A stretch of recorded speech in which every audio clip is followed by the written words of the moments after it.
20 বছৰ এখন ৰাজ্যৰ মুখ্যমন্ত্ৰী কিন্তু নাই এটা নিজৰ ঘৰ মুখ্যমন্ত্ৰী পদৰ পৰা অব্যাহতি লোৱাৰ পাছত তেওঁ আছিল দলৰ মুখ্য কাৰ্যালয়ত পদ এৰাৰ সময়ত হাতত আছিল মাত্ৰ 2410 টকা ত্ৰিপুৰাৰ পঞ্চায়ত নিৰ্বাচনৰ ফলাফল ঘোষণাৰ পাছতে চৌদিশে বিজেপিৰ জয় জয়কাৰ বৰ্তমান ত্ৰিপুৰাৰ মুখ্যমন্ত্ৰী মানিক সাহাৰ নেতৃত্বত বিজেপিয়ে 6770খন আসনৰ ভিতৰত লাভ কৰে 5940খন আসন কিন্তু ত্ৰিপুৰাৰ এনে এগৰাকী মুখ্যমন্ত্ৰীও আছিল যিগৰাকী মুখ্যমন্ত্ৰীয়ে 20টা বছৰ মুখ্যমন্ত্ৰী হিচাপে থকাৰ পাছতো নাছিল তেওঁৰ এখন নিজৰ ঘৰ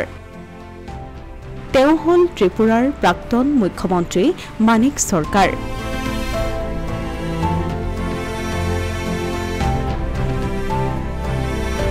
1998 চনত প্ৰথমবাৰৰ বাবে ৰাজ্যখনৰ মুখ্যমন্ত্ৰী হিচাপে শপত লৈছিল মানিক সৰকাৰে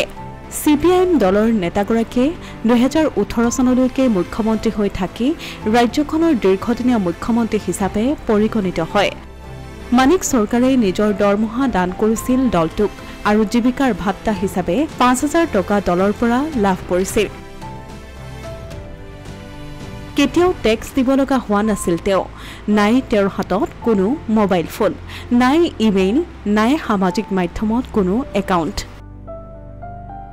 দলৰ সকলোকে কেৱল সৎ আৰু ন্যূনতম প্ৰয়োজনীয়তাৰ সৈতে সন্তুষ্ট হ'বলৈ শিকোৱা প্ৰাক্তন মুখ্যমন্ত্ৰী গৰাকীৰ মতে যি আছে তেওঁ সেইখিনিতে সুখী 2018 চনৰ ত্ৰিপুৰা বিধানসভা নিৰ্বাচনৰ বাবে তেওঁৰ মনোনয়নত প্ৰকাশ পাইছিল ভাৰতৰ সৰ্বনিম্ন সম্পত্তি থকা মুখ্যমন্ত্ৰী আছিল তেওঁ আৰু মুখ্যমন্ত্ৰী পদৰ পৰা অব্যাহতি লোৱাৰ পাছত তেওঁ আছিল দলৰ মুখ্য কাৰ্যালয়ত